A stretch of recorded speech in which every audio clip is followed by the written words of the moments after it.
Well, let's get started. Welcome, everyone, to the September 2023 Planning Commission Agenda Review Meeting. At this time, I will turn it over to Director Brooks. Good morning, everyone. I just have a few updates before we jump into the agenda. I want to update you on a couple work program items that staff is working through, which include wrapping up the Advanced Knox Comprehensive Land Use and Transportation Plan. The county anticipates reconvening the Growth Policy Coordinating Committee this fall. That's the first step in the approval process. We'll keep you updated on when that meeting gets scheduled.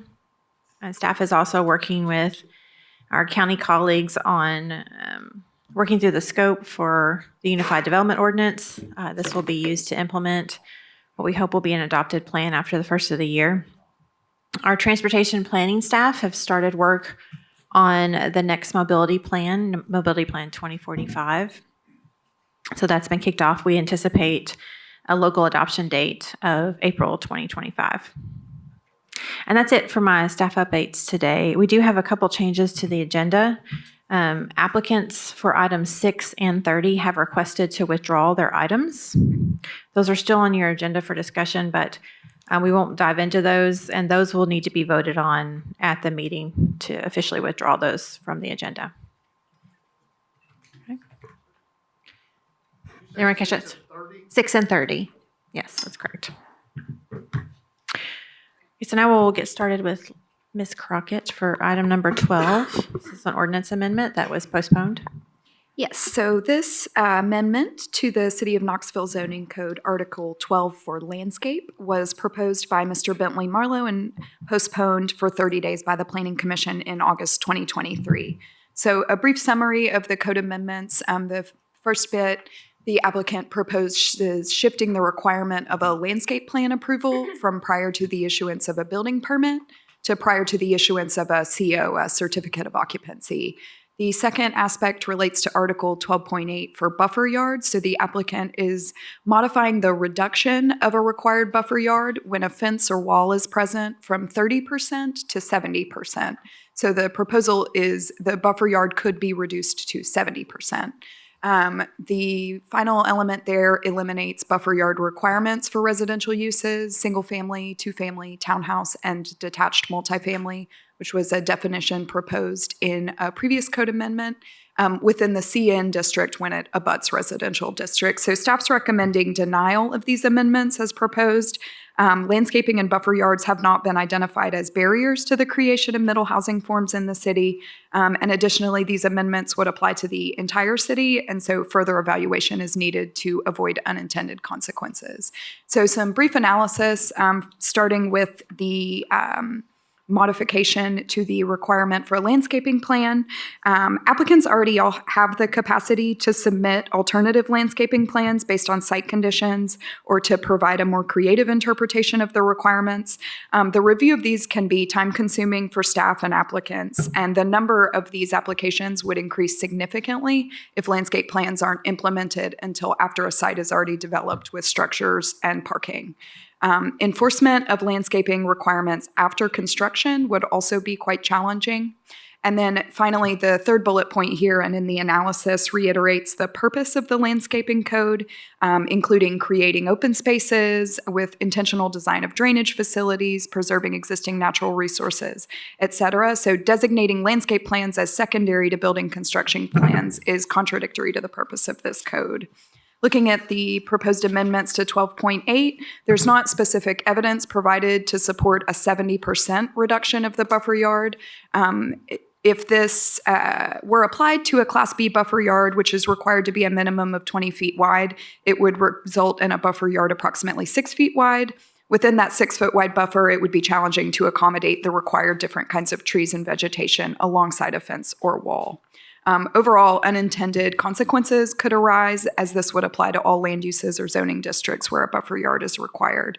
And then finally, the third point there just reiterates the reasoning for the staff recommendation of denial. The middle housing scan did not identify landscape plans or buffers as a barrier to middle housing. There was one recommendation associated with landscaping that addresses reducing interior side and rear setbacks for multifamily parking areas. And this recommendation is incorporated into the city's proposed middle housing standards. So again, the staff recommendation is for denial of the amendments as proposed, and I'm happy to answer questions. Just a comment. At the last meeting, I volunteered to make some edits to this because I see a lot of merit in this. And so I have typed up a alternative version of this request, and I'm planning on sending it out to everyone. It doesn't conflict with anything reported or anything in the staff report, but then I will most likely be proposing that we postpone again to give staff time to look into this a little further. So, thanks.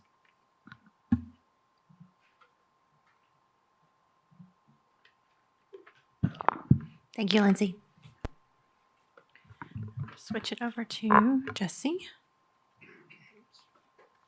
I'm going to review item number 14.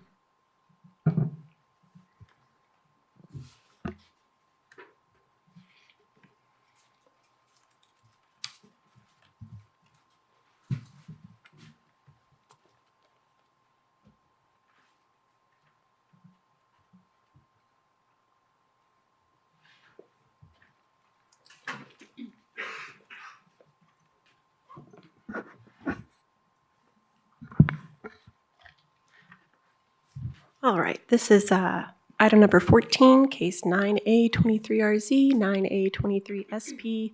This is a county rezoning and plan amendment. It's a 1.37 acre parcel on Island Home Pike. It is in the county, but it's just outside the city border. The request is to rezone from agricultural with an agricultural land use classification to planned residential up to 5 dwelling units per acre, and to go to low-density residential land use classification. The hillside protection overlay would be retained. As you can see in the zoning layer, the county is generally zoned agricultural here, and in the city it's zoned RN1, single-family residential. PR would be an outlier in this immediate vicinity. This is the South City Sector Plan land use classification. Most of this, most of the parcel is included in the hillside protection overlay, and about a third of the property has slopes exceeding 25%. The property is also part of a 220-acre boundary classified as agricultural, and then beyond that, it is surrounded by the low-density residential land use. It is noteworthy that the agricultural land use classification here isn't consistent with the growth policy plan, which includes this area in the urban growth boundary. This is unusual. Typically, the agricultural land use would indicate that the property is part of the rural area of the growth plan. However, the sector plan is derived from significant community input, and it's likely that the agricultural designation here originated from an expressed desire by affected community members. As you can see in this note from the growth policy plan, it does defer to the sector plan when it comes to future rezonings, stating that it should be consistent with the applicable sector plan. And this area shows that the parcel is mostly undisturbed, and the general area is rural with forested hillsides and sparse residential development. So we are recommending denial of planned residential and low-density residential land use here for the following reasons. The PR zone prioritizes compatibility with adjacent zones, and it would be an outlier in this location. This is a small parcel for this kind of unified development plan that's intended by the PR zone. And with a periphery boundary of 35 feet, that does limit the developable area significantly. There also isn't sanitary sewer service on this property. Low-density residential here would be a spot land use among a large area of agricultural designation. This general vicinity has remained largely unchanged in the past 20 years, and there haven't been improvements or development trends in this area that warrant rezoning or a plan amendment. Island Home Pike is a minor collector, but it's narrow and winding. 5 dwelling units per acre would be more intense than the existing residential character, which at its most intense is about 1/3 of an acre lots, but generally has properties that are multiple acres. So I'm happy to answer any questions.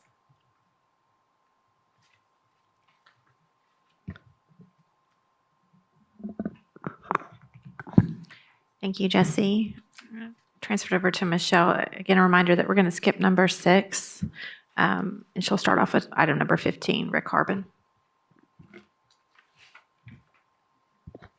I'm just waiting for it to come up on the main screen. Okay, there we go.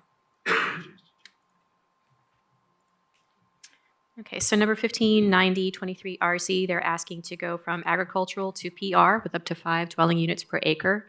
Staff recommendation is to approve the RA zone instead of PR. And the rationale is that PR is generally not intended for a property of this size. It's 1.61 acres because it's consistent with the sector plan and surrounding development. So looking at the zoning, there is PR up 1 to 5 around the property. This one is kind of situated in the middle of all of that. However, the subdivision that's adjacent is built out with approximately 2 dwelling units per acre along here. They have some multifamily here, so they kind of divided up the density. So by the time they got the multifamily units, the rest of the density ended up being at about 1 up to 2 dwelling units per acre. I'm sure you all remember the Belltown Plan Development that came through recently. That was approved in January of this year by County Commission. So that is one of the changes of conditions that meet approval of a rezoning in this area. And looking at surrounding uses, there's plenty of single-family residential around, multifamily as well. The aerial view, again, just kind of providing some context. And this site does have a closed contour line on here. It's just indicative of a detention pond that's already been built out for this particular property. And you can see that on the plat right there. The sector plan has this shown as LDR. Again, so the PR zone that they're requesting, everything does meet the standards. So the main reason that we're recommending the RA is just because of the size of the lot. So just looking at once you apply that 35-foot peripheral boundary, you're really kind of taking away a lot of the site and kind of prohibiting a lot of development on the site. So we feel like RA is a better fit and to be able to develop without that 35-foot peripheral boundary. And I'm sorry that it keeps going on and off back there. I'm happy to answer any questions about this one.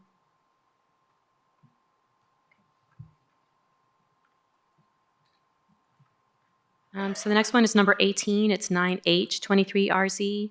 This one's located along Ball Road. Shad Road extension is just to the south. They're asking to go from ag to PR with up to 5 dwelling units per acre. This property probably looks familiar to you all. There's been a number of rezonings in this area recently from A to RA or to PR. This property went from A to PR and back to A. Now it's going back to PR again. You can see from the aerial view, the site does not have, well, it's just off of Ball Road. Ball Road's a major collector, so no traffic would be required through residential streets. The site does not have significant slope or environmental constraints, but the zoning that they're requesting is consistent with whatever, with the rest of the area. So there's RA across the street. RB, which does allow up to 12 dwelling units by right, is across the street as well. These down here are PR zones up to 4 and 4.5. Existing land use, right now it's multifamily based on this building right back here, which is a facility for, I believe it's a rehabilitation facility. Single-family residential is around. There's plenty of undeveloped lots. There's lots of rural residential in the area. Subject properties designated as LDR in the Northwest County Sector Plan, which does allow consideration of the PR zone with a density of up to 5 dwelling units per acre in the county's planned growth area. Neither the requested or recommended zones are in conflict with the general plan. The proposal does not present any apparent conflicts with any other plans. So we're recommending approval of a lesser density, 4.5, just because it's more consistent with what's going on in the area than the requested 5. I'm happy to answer any questions about this one.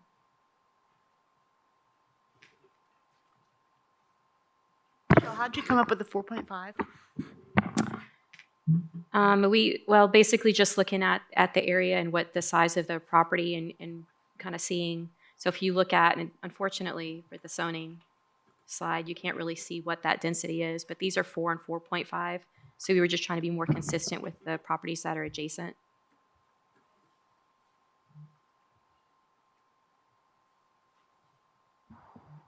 What's the RB zone there? What's the theoretical maximum density per acre? It allows up to 12 dwelling units by right or up to 24 as a use on review.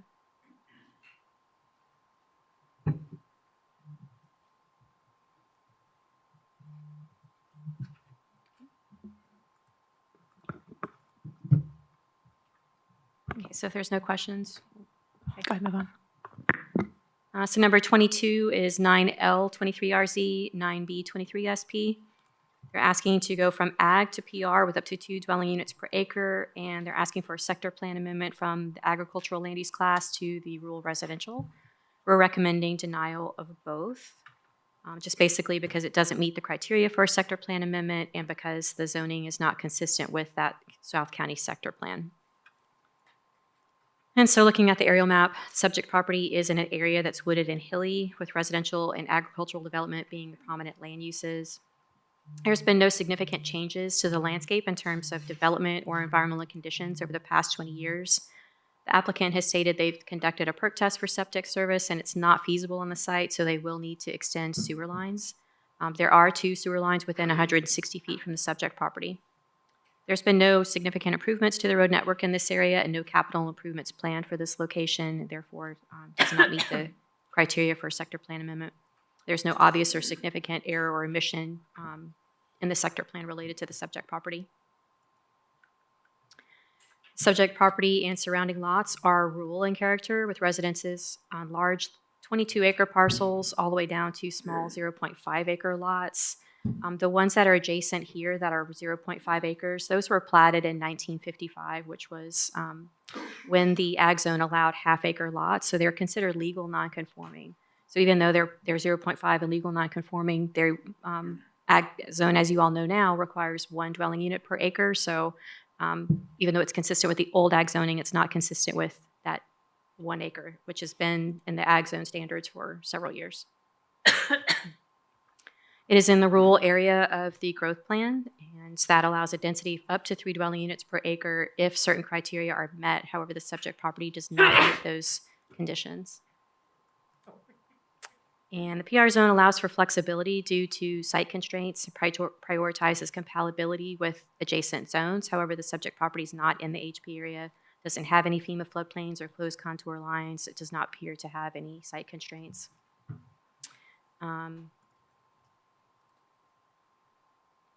And if the sector plan amendment is denied as recommended, the PR zone would be in conflict with the South County sector plan's ag land use class. And the South County sector plan recommends, it supports PR with up to 1 dwelling unit per acre in the county's rural area. So a rezoning would be in conflict with that plan. And for those reasons, we're recommending, again, to deny the sector plan amendment to RR and the rezoning to PR with 2 dwelling units per acre. And I'm happy to answer questions on this one.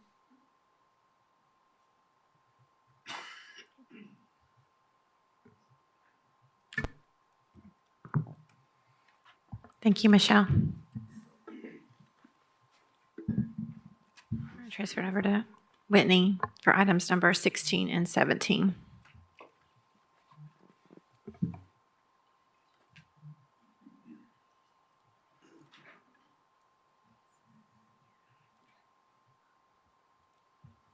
All right, number 16, 9E23RZ. This is a rezoning request from RA, RB, and A to planned residential up to 5 dwelling units an acre. It's a 45-acre property, the north side of Millertown Pike, west of Mary Emily Lane. Since the early 2000s, surrounding properties have been transitioning away from agricultural to planned residential zones in order to create subdivisions on small to medium-sized lots. This property is in the urban growth area, and it's in the low-density residential land use, which allows consideration up to 5 dwelling units an acre. Most of the property is within the hillside protection area. The PR zone is appropriate here because it enables concentrated development away from the ridgeline. Staff is recommending a rezoning to PR up to 2.75 dwelling units an acre instead of the requested 5 dwelling units an acre, because approximately 40% of the property is steeply sloped, undisturbed forest.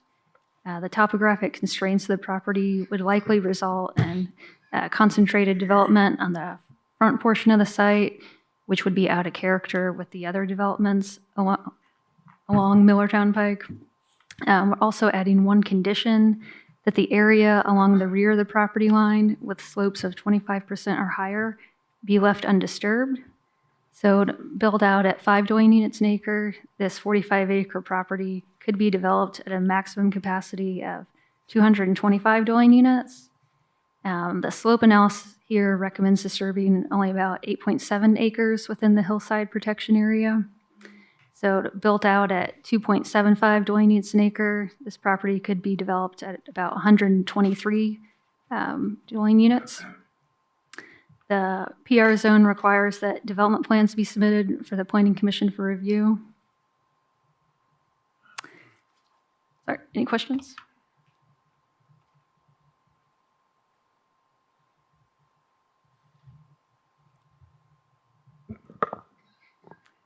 Okay, so moving on to number 17, 9F23RZ. This is a rezoning from agricultural with the technology overlay to planned residential up to 3.5 dwelling units an acre with the technology overlay.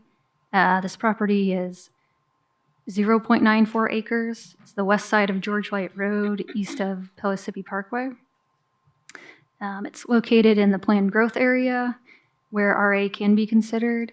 It's in the mixed-use special district, NWCO7, and this recommends office and medium-density residential and office in areas specifically located adjacent to George White Road. Staff believes that RA is more appropriate here, as the PR zone's intended for large acreage sites with environmental constraints to allow for the dense cluster development. This property is under an acre at 40,510 square feet. And the slope analysis identifies a disturbance limit of 75% of the area, so essentially most of the area is developable. There doesn't appear to be any other topographic issues on this property. Additionally, PR has a 35-foot peripheral boundary, which can create development constraints on smaller lots. This property is in the technology overlay. The TTCDA board approved staff's recommendation of the RA zone last night. The applicant wasn't present to make their case, though I believe he intends to be at the meeting on Thursday.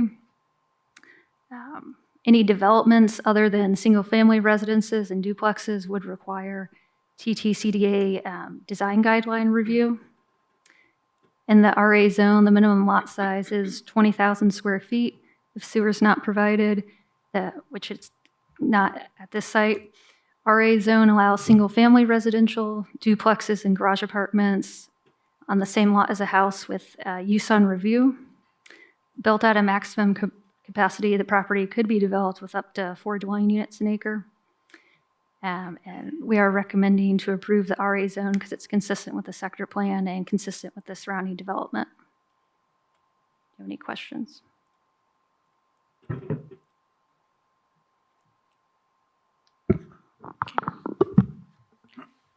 Thank you, Whitney. We'll turn over to Mr. Reynolds. He'll start off with item number 8, which is a rezoning.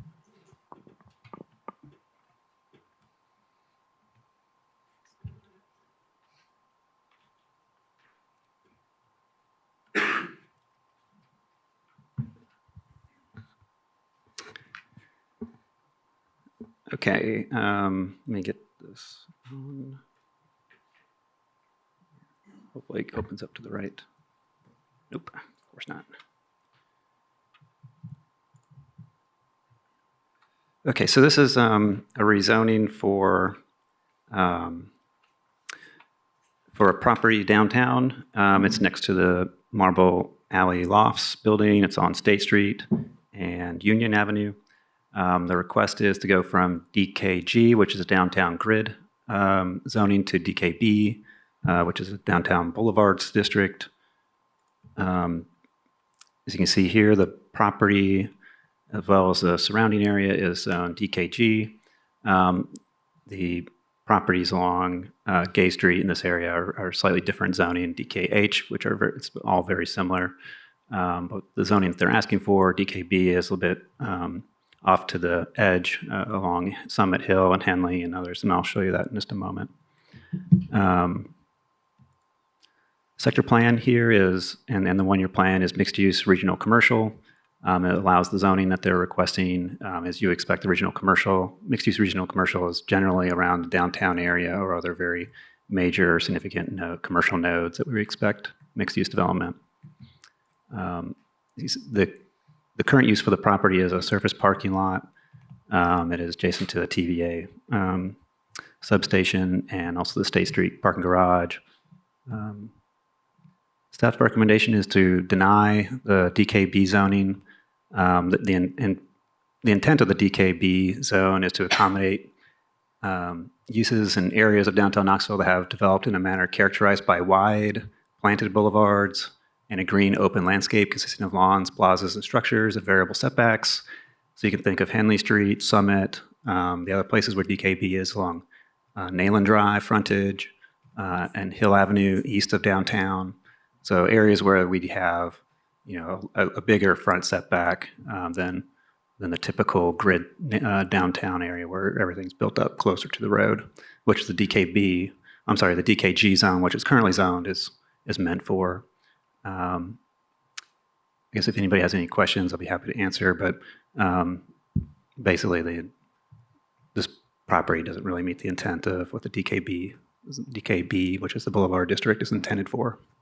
Mike, would it be a problem to pull up the aerial? Could you do an aerial? I'm guessing the reason that they want a rezoning here is so they don't have to put commercial on the ground floor.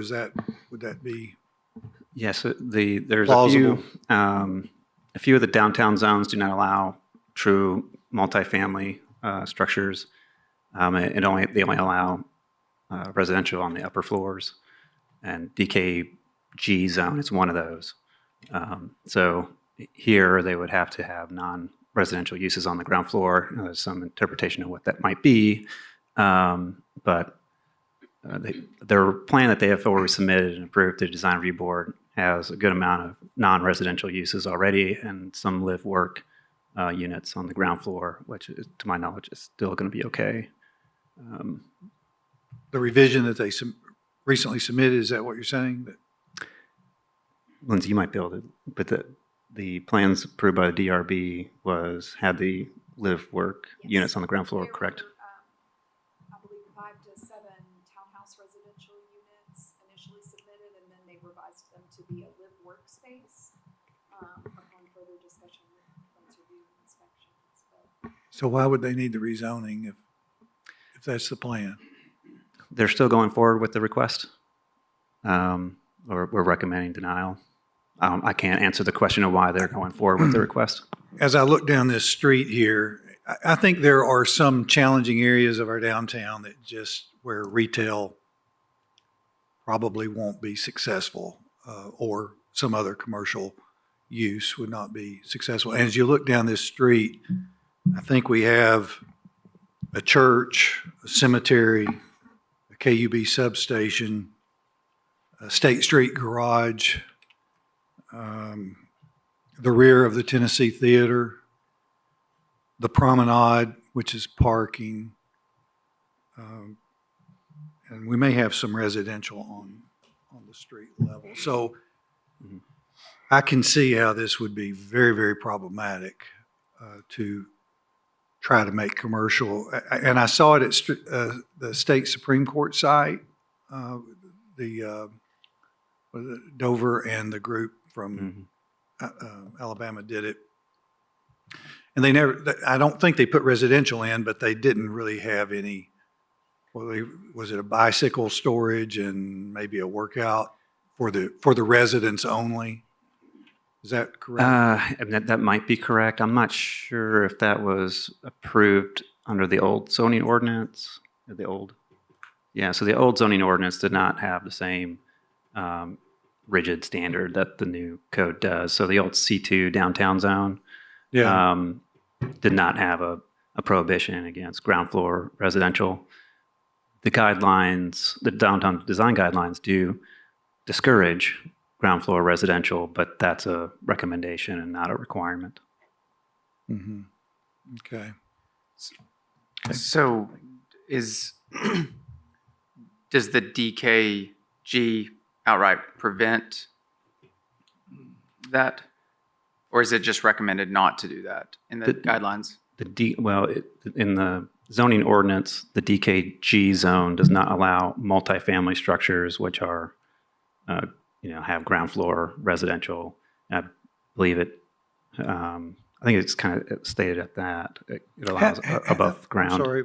How do you enforce live work versus residential? That seems nearly impossible to me.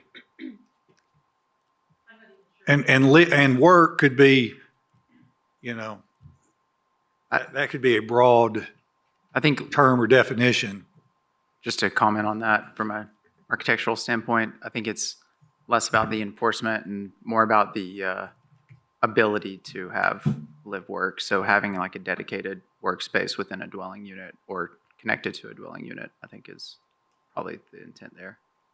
Okay, what if I'm a self-proclaimed therapist and I've got a sofa and a chair in my living room? And you've got a bedroom in the back and a shower, and I don't understand how you do that. I couldn't tell you. Question for our colleagues in plans review and inspection, Yeah. how they review those. Yeah. I think the intent would be that those spaces can be also converted more easily. Maybe I really don't know enough about the building code and stuff, but I'm sure there's a difference between a commercial build out space than a pure residential space. That's my guess.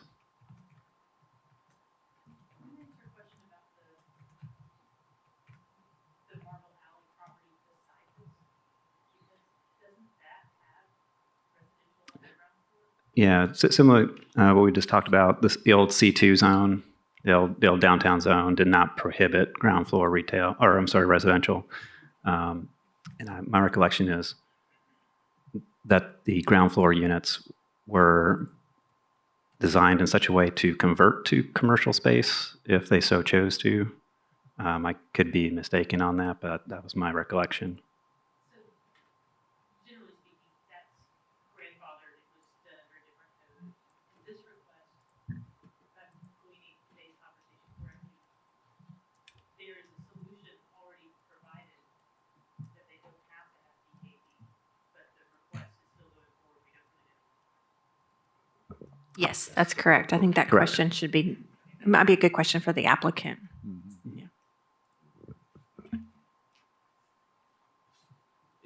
Is the live work defined anywhere? Yes, Where is that It's in the zoning code.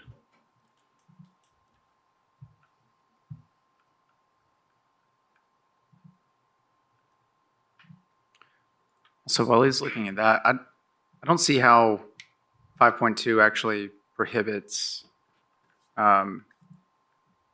dwellings on the ground floor completely, because it says mixed-use developments / dwellings above the ground floor, which I don't know, the / seems to imply or, but could be wrong about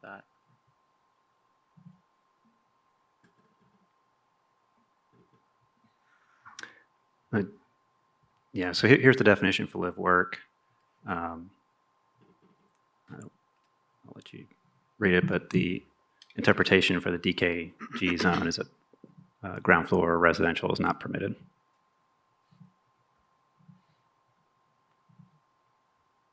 So I can see that scenario with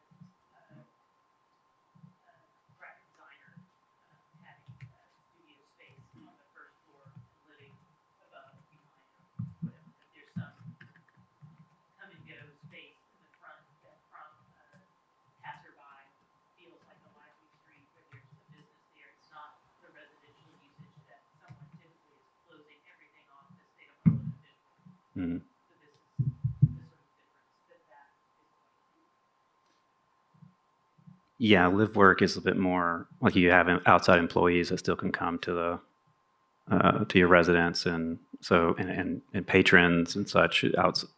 Other than having like an at-home occupation, like a graphic designer might have somebody that stops by every once in a while, but really it's doing work by themselves in their office space within their own home. So live work is really intended to be more of a hybrid office commercial kind of space with also a living area in there. Would a live work part of this building, the facade, front, ground level, what would that look like as it goes through permitting or through DRB? Would it look like a townhome front door, or would it look like a glass commercial front? It could be whatever the applicant chooses to propose and for the board to approve, and as long as it meets the standards and the board's and gets the board's approval, then it can be whatever they want it to be.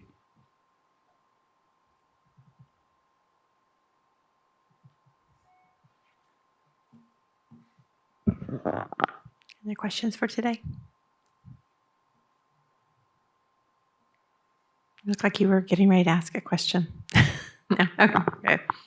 All right, we'll move on to item number 24 is Beeler Road.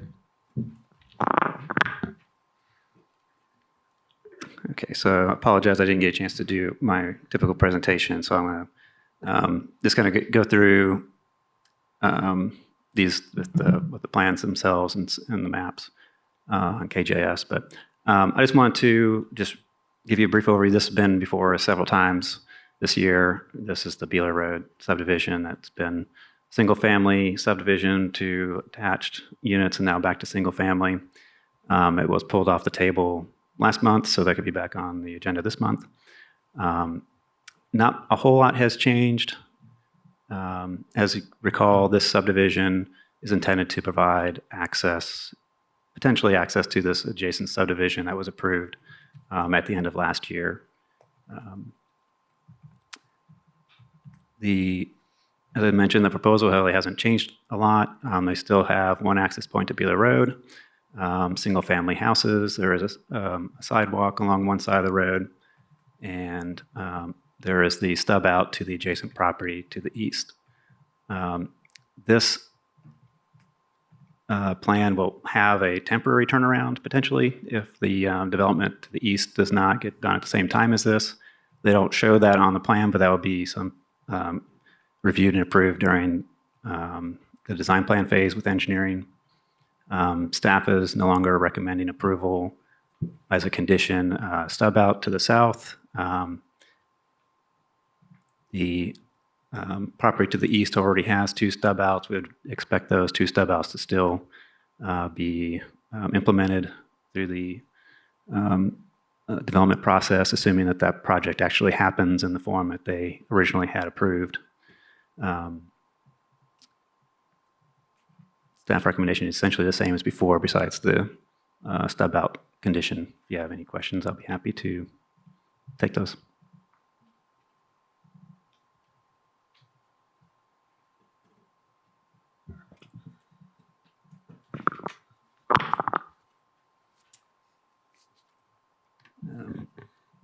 Next one is 9SB23C, number 26 on the agenda.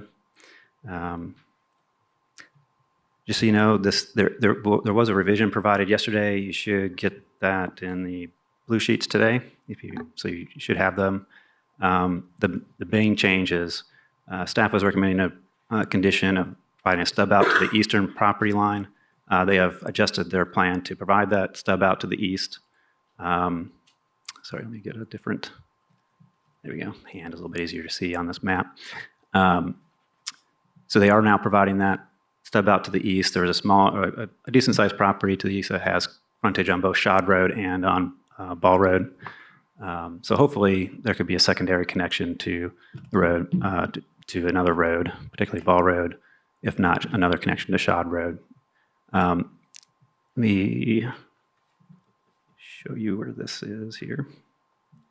So just to the west of Amherst Elementary on Shad Road is where this property is. It was rezoned earlier this year to planned residential up to, I believe it was 4 dwelling units per acre.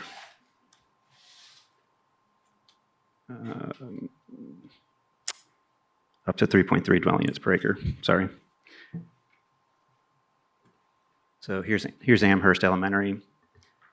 The road, Shad Road is still under construction, so this project can't move forward until Shad Road is complete. You know, at this point, we have a pretty good idea when Shad Road is going to be done. They just can't do any work until that is completed.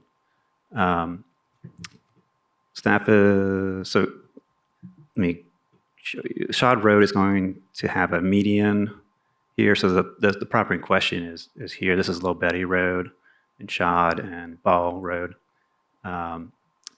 So that there's a median in Shad Road. They can't turn left into the site, so it's going to be a right in, right out access only. They have a real steep or sharp turn into their property going down the hill because it's a very steep hill going into the property, going down, and they have to cross a creek.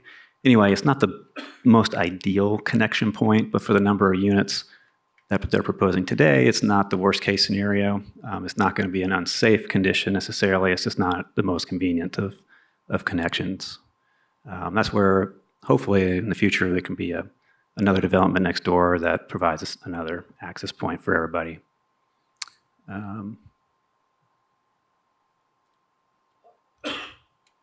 These are attached units. There's 33 of them. Staff is recommending a condition of maintaining or providing a type C landscape screening along the western boundary and the northern boundary outside of the stream buffer. There are large lot residential uses along those property lines. To the east is still fairly agricultural, and I would presume at some point in time would be developed with more intense uses. There's a stream that runs through the site that they will be protecting with the standard stream buffers and so on. But if anybody has any questions, I'll be happy to answer.